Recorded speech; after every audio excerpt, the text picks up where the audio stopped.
do zápasu sme vstúpili koncentrované, robili sme veľa ľahkých chýb, veľa zahodených lôpt a málo percent z našich striel. Taktiež sme nevstúpili s dobrou mentalitou do toho zápasu a boli sme jak mátohy a nedarilo sa nám nič urobiť a tak aj výsledok dopadol. Náčtok, gratulujem Trnave k zaslúženému víťazstvu. Žiaľ my sme nevstúpili do turnaja s potrebnou energiou. Predčili nás vo všetkých činnostiach, či už v obrane alebo v útoku. Bohužiaľ nám sa opakujú rovnaké chyby v zápasoch a nie sme stále pripravení niečo zmeniť. Máme pred sebou ďalšie 4 kvalitné zápasy. Verím, že sa budeme zlepšovať od zápasu k zápasu.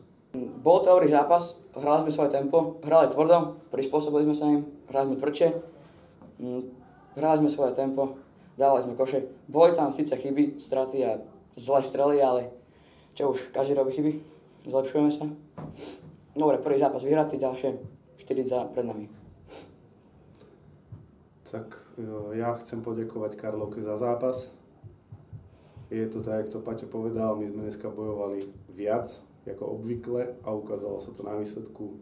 Nie som prekvapený, že máme prvú výhru. Prekvapuje ma, že je to až tak neskoro.